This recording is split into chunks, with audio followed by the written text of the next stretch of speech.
This is the Greg Bedard Patriots Podcast with Nick Cattles.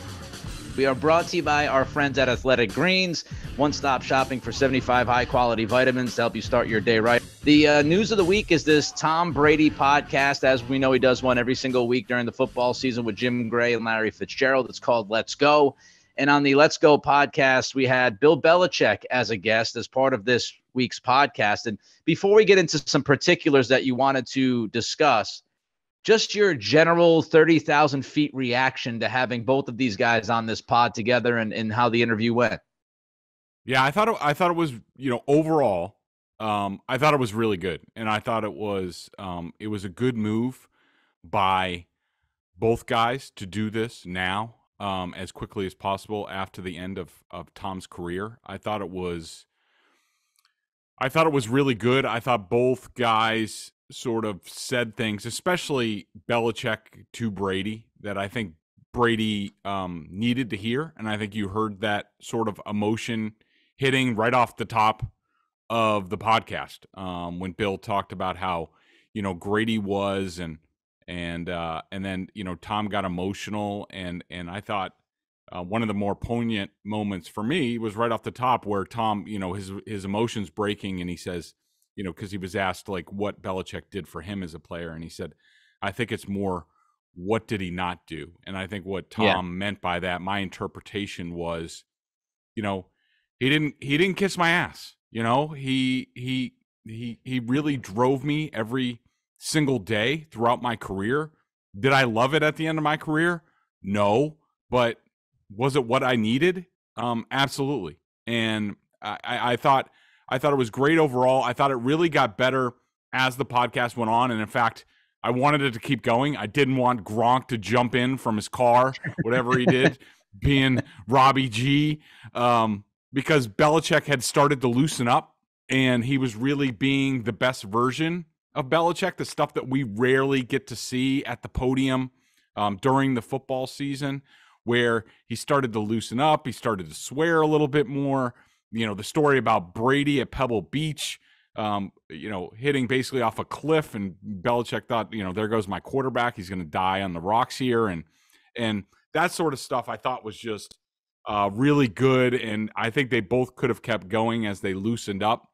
But overall, I thought it was really good. I thought it was really cool for the fans. I'm sure you can speak to that more, Nick, considering you come from more of a Patriots fan perspective and what these guys meant to you over the course of your life and sort of sporting career.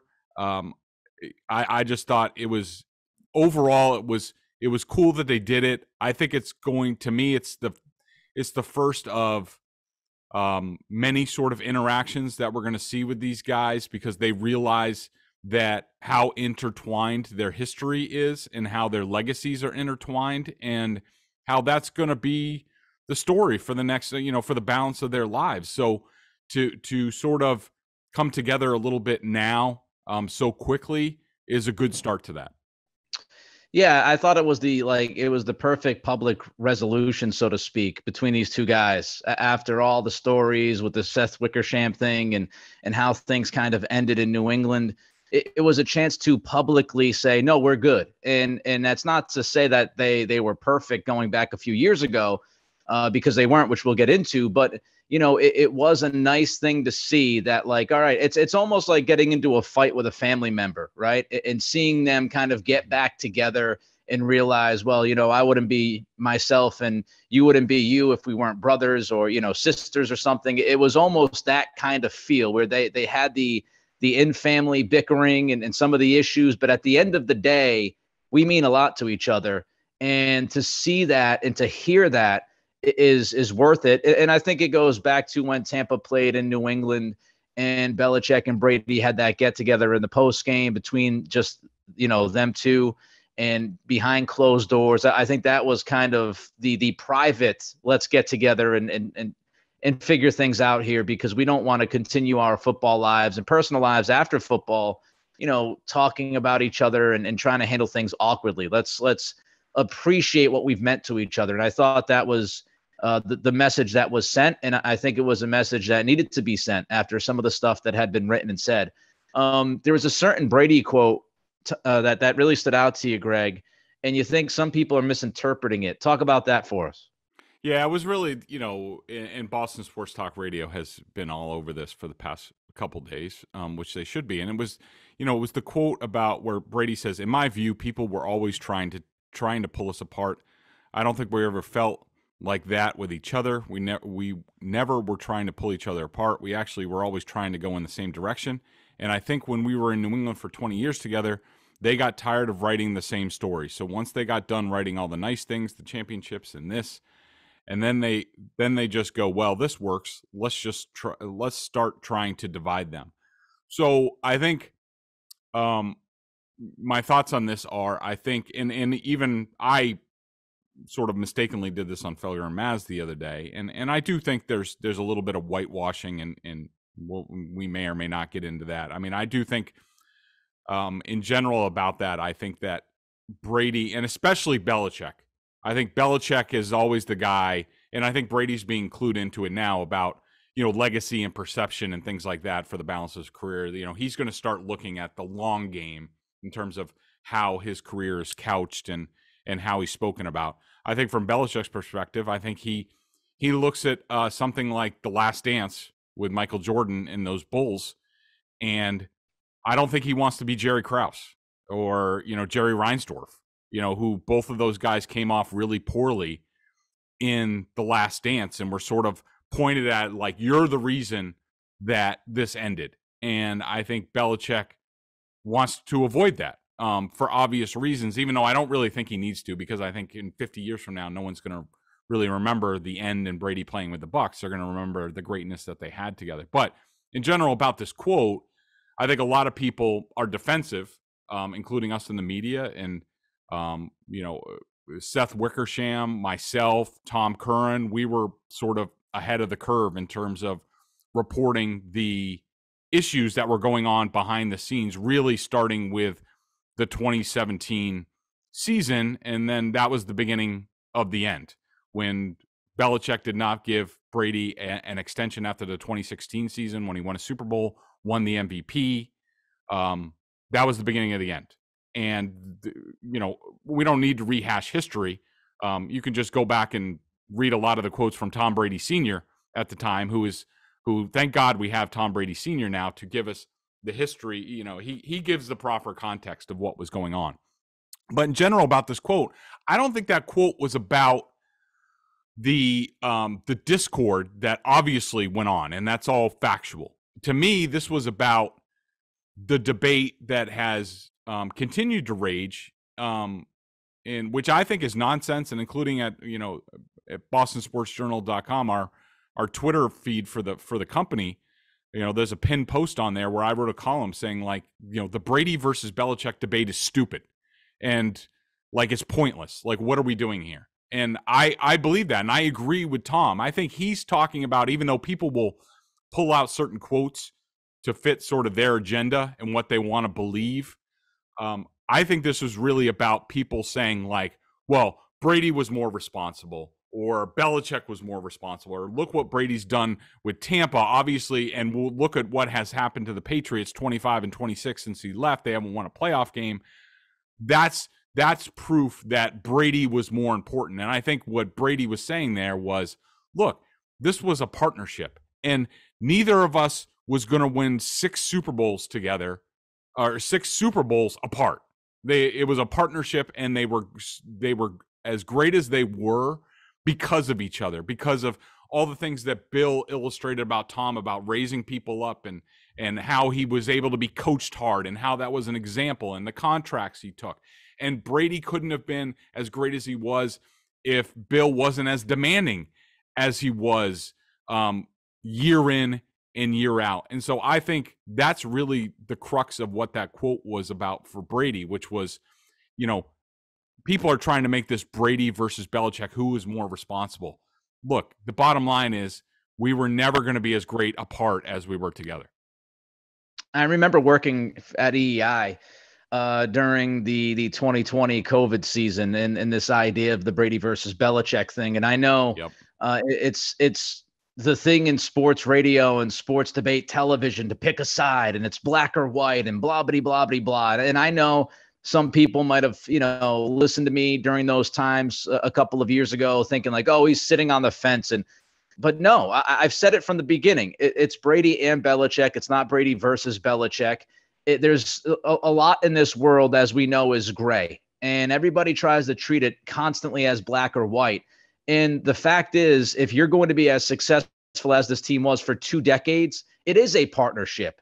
And you do have to create the culture that Belichick created. And as you said, he was calling the shots personnel-wise and putting the rosters together. And there are big games in their history that, if it wasn't for Brady throwing for 350, they wouldn't have won. But there's also games like the Super Bowl against the Rams, the last one for Brady and Gronk, where you don't win that game if Belichick doesn't erase Sean McVay's offense. So, there are all those different examples, and there's all in-game management stuff, clock management, decisions that are made. And we go back and we just think it's so simple, starting with the first Super Bowl against the Rams and Belichick's ability, again, to ground that Rams offense and Marshall Faulk and the plan going in and allowing Brady, making the decision to trust Brady on the final drive that won the game. These are all gigantic decisions made by the coach, and they played a vital role in the success. And that's just how it is. That's fact. It's not trying to, play the middle or whatever. That's how I see it. And that's how I've always seen it. And I've said from the beginning, we go with this revisionist history and we look back at, how things crumbled, and everybody has the palace intrigue. Everybody wants to talk about how things died. It might sound simple. And again, it might not please everybody. Oh, he doesn't have a hard enough take, whatever. Get out of my face with that. I've got plenty of hard takes if you listen to me. There's not many dynasties in sports, and there's a reason for that. You don't last 20 years together when you have the kind of egos that are involved. And you can look at it. You can look at it, right, Greg? I mean, Joe Montana didn't last. Brett Favre didn't last. A lot of these relationships across all sports, they don't last because guess what? It's really damn difficult what the Patriots accomplished. It's almost impossible, especially in the league that they play in and with the salary cap and everything they have to deal with. So to me, it was the natural progression of like, hey, man, they had a great marriage, but they grew apart. They didn't agree eventually, and they decided to divorce, and each moved on. That happens in life, and it happens in sports. We don't have to have some kind of cataclysmic event or choose which side was better over 2 decades. How about these guys accomplish something that we will probably never see in our lifetime again? And isn't that enough? And for some people, it's not enough, because some people have to fan the flames and throw gasoline on the fire and say, oh, if it wasn't for Belichick doing this or doing that. Hey, man, 2 decades, look around. It doesn't happen often. So treasure what you saw. And I think that's what Brady and Belichick are now doing. They understand, it didn't end great. We had the bickering, but at the end of the day, we accomplished something really, really great. I don't know how much you want to jump into that revisionist history, Greg, and the relationship and how great relationships in sports usually kind of, happen the way Brady and Belichick ended up happening. But just kind of looking back, to me, my 2 cents, and I said this, you can, EEI might have, I don't know if they destroyed the tapes or whatever, but you can go back and you can listen to me, and I'm not always right, but I feel like my takes back then aged like a fine wine. And Belichick had a decision to make with a quarterback that was in his 40s, and he had to make the decision, am I going to trust that Tom Brady is going to go against everything I've seen in history? And Belichick is a big guy with history, and history indicates the future and all of that stuff. And he looked at it and he said, Tom's really good, but I don't think Tom's going to be really good 3 years from now. And my responsibility to this organization is to set us up to succeed. Did it end up being a mistake? Yes, because Tom Brady defied age like LeBron James is right now in the NBA at 38 years old. And those anomalies happen. But Belichick was not going to bet on an anomaly, whether you agree with it or not. And so I always thought, like, for the best of the organization, he decided to move on from the guy who was aging. And it did not age well for him because Brady was great. And that's awesome for Brady. But I don't think Belichick made some asinine, ridiculous decision to not give a guy who was approaching 40 years old a long-term contract extension. Yeah. It's just funny when you were talking about that. I was just imagining, like, if I put on Twitter, um, like the 2019 season, if I put on Twitter basically like Belichick's take, which was Tom can't do it anymore. Tom's too old, and like, oh, that take really aged well. Once Brady did what he did, but a couple thoughts on that, real quick. I do think, I thought, and I was one of these guys. I was in the Belichick camp for a while until the 2016 season, and you can also make the argument that Belichick basically after that season, when he didn't give Tom Brady the 5-year contract extension, maybe with a couple dummy years on the end, which at that point I had given up. I said, Brady's proved his point. He's outlasted Garoppolo. He's done all that stuff. Like he's the MVP, and they just won another Super Bowl. Like they just came back against the Falcons. Like, I give up. Tom, I'm done doubting you. Like, here's the 5-year contract extension. If he gets old, he gets old. He's earned it with 5 Super Bowls at that point. The other side of the coin is, if Belichick doesn't make that decision there, where he basically makes Brady go year to year after that, which, trust me, Tom Brady was pissed about for years after that, when he didn't get that contract extension. Like, is Brady as good in do they win the 2018 Super Bowl?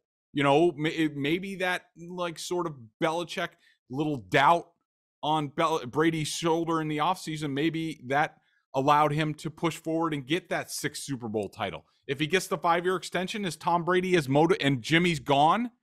Is Tom Brady as motivated? Did they win that title in 2018? We don't know. But I largely agree with you. I would have given in that 2017 offseason. I would have given the 5-year extension through 2022, and then let's see. And if he gets old, he gets old. He's earned it with 6 Super Bowl titles. But I think I don't want to get into the history. It's there. If people want to believe history, they can believe it. If they want to believe in the Tooth Fairy, they can believe in the Tooth Fairy, that everything was hunky-dory and Tom Brady ended up playing for the Buccaneers for no reason. I mean, Joe Montana ended up in Kansas City. Brett Favre ended up with the Jets and then the Vikings in Lambeau Field. And Tom Brady ended up with the Bucs, winning a Super Bowl title and playing at Gillette as a member of the Tampa Bay Bucs and getting somewhat booed. None of those things happen if everything is great. Montana, it fell off at the end with the 49ers. Favre, obviously, it fell off at the end with the Packers. And obviously, it fell off at the end with Brady and Belichick. And that's okay. We can be mature, and everything can be truthful. That they had a great partnership for a very long time. It ran its course. They had to get divorced.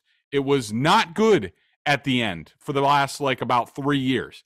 These things, and that they can all be friends and embrace their legacy together now that Brady's done and Belichick's getting near the end. All of those things can be true at the same time, and I think that they are. Yeah, and one more point before we get to Athletic Greens. We also have to remember, just because Brady went on and played for Tampa, kind of the same thing you mentioned about, well, does he give that performance in New England if Jimmy G's gone, and et cetera, et cetera?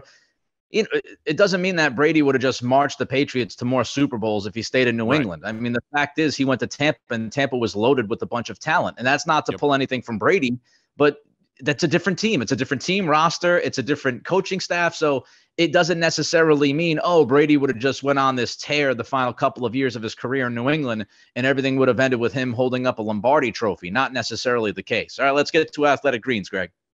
I started taking AG1 because I wanted to make sure I was getting all the vitamins and nutritional supplements I needed in one place. Now I've been on it for 7 months, and I love it. Doesn't taste like it's super healthy, even though it's one of those green juices that everybody's like, oh, man, that's got to taste terrible. No, it kind of has a mild tropical taste, a little minty, and I actually look forward to it each morning. So what is this stuff? With one delicious scoop of AG1, you're absorbing 75 high-quality vitamins, minerals, whole food source ingredients, probiotics, and adaptogens to help you start your day right.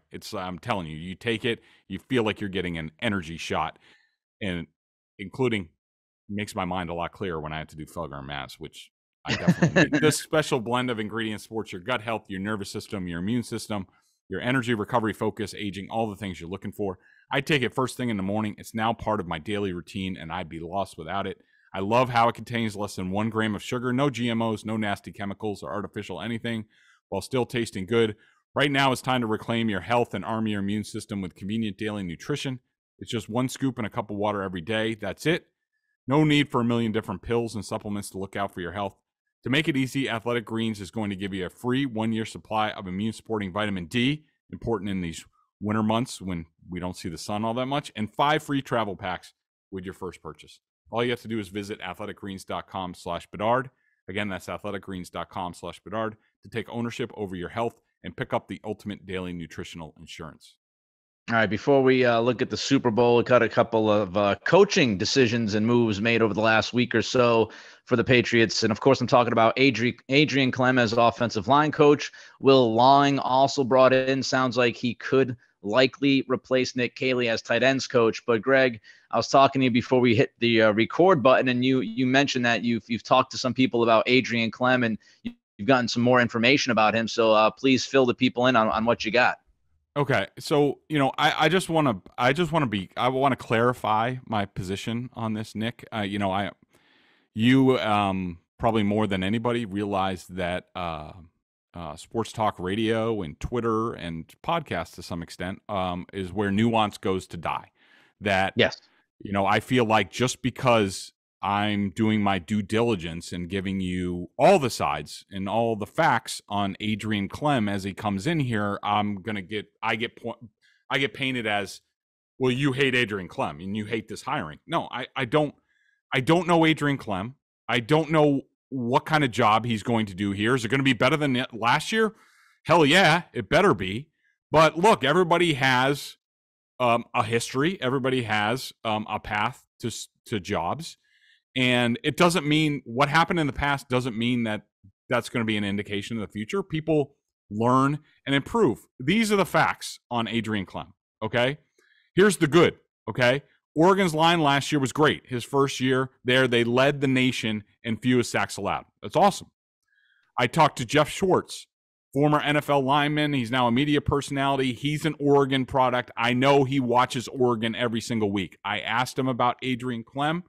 He thought that he did a really good job. He said that he's really good on the X's and O's. He thinks he'll do a good job for the Patriots. He's a good recruiter. He did really well coaching college kids, whether it's SMU, UCLA, Oregon for 1 year. You talk to people, and I talk to a lot of people. People know offensive line is sort of my thing. I know a lot of people in the offensive line community. I've built up a lot of contacts over the years. People say that he does really well coaching college kids. A lot of times you would say, well, that might not work for the pros. And that's true. But we should also point out in the issue of fairness that Carm Brasillo, who did a good job here for the Patriots, enough that Josh McDaniels took him to Las Vegas to be his offensive line coach. And the Raiders offensive line was pretty good this year. Carm Brasillo came straight out of college to come to the Patriots. He came to Youngstown State. So that kind of resume has worked for the Patriots. Maybe with Klemm's ability to coach young players, we already know, Michael Wenu's relatively young, Cole Strange, first-round pick. They're going to need another tackle. If they get rid of Trent Brown, if they move on from him, they could have 2 basically rookie tackles or young tackles. Maybe that's part of the calculation here with Klemm, that he's good with young players. And that could be good as opposed to, say, a veteran offensive line coach. When Adrian Klemm left the Steelers with 2 games left in the regular season in his only year with the Steelers, Mike Tomlin said a bunch of terrific things about Adrian Klemm, including he didn't have an issue with him leaving. He didn't have an issue with his professionalism and all that. And like I said, people change, they grow up. Maybe he learned from Pittsburgh, even if it was only 1 year ago, what have you. Now, the other side of this, which you need to do as a journalist, okay? These are facts.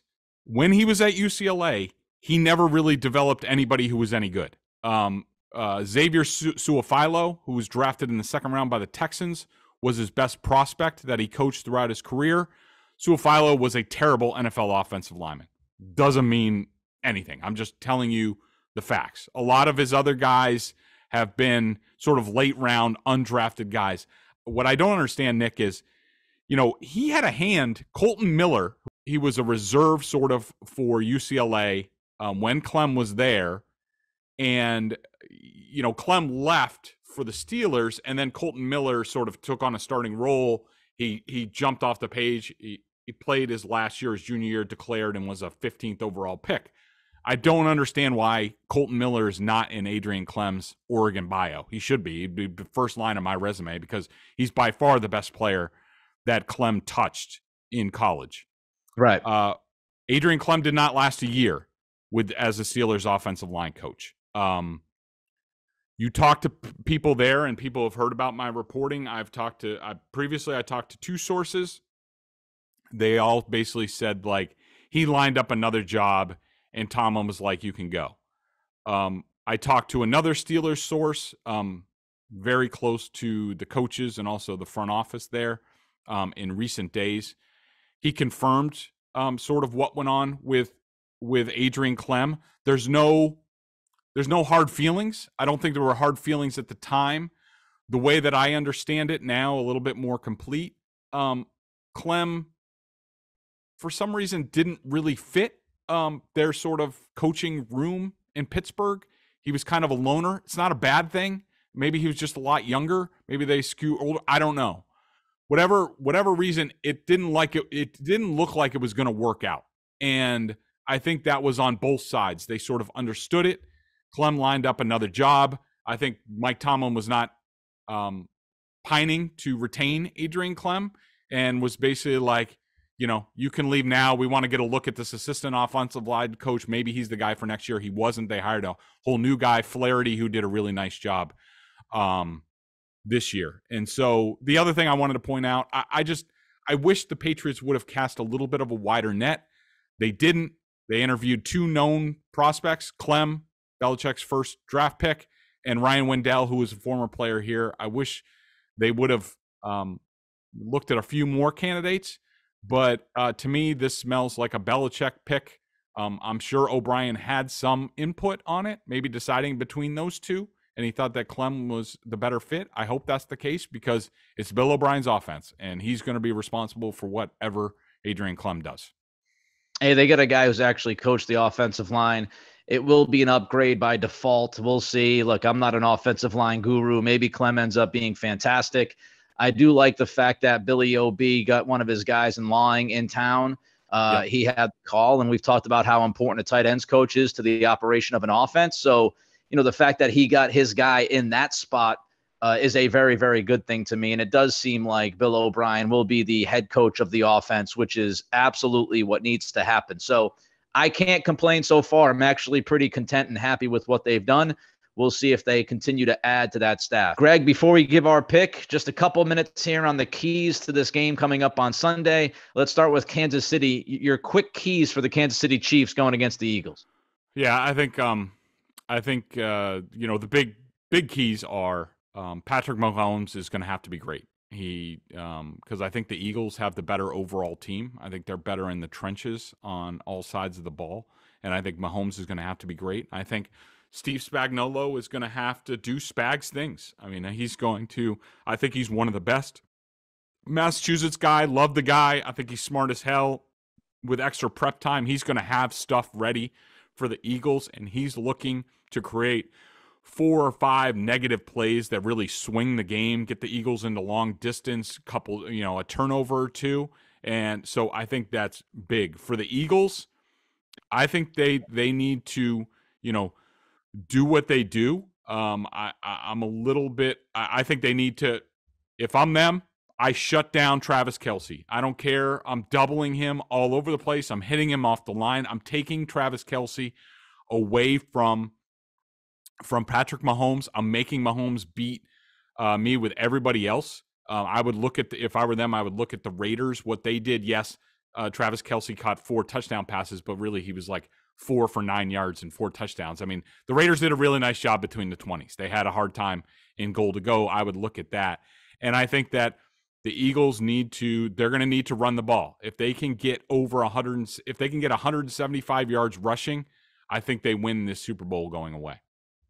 You know, this is like at points I'm happy that you and I are so much on the damn same page, but other points I'm like, literally, here are my keys for Kansas City that I typed up: protect Mahomes, Spags versus the Philadelphia offensive line, and I also threw in Kansas City's lack of wide receiver depth with Mecole Hardman being out of this game.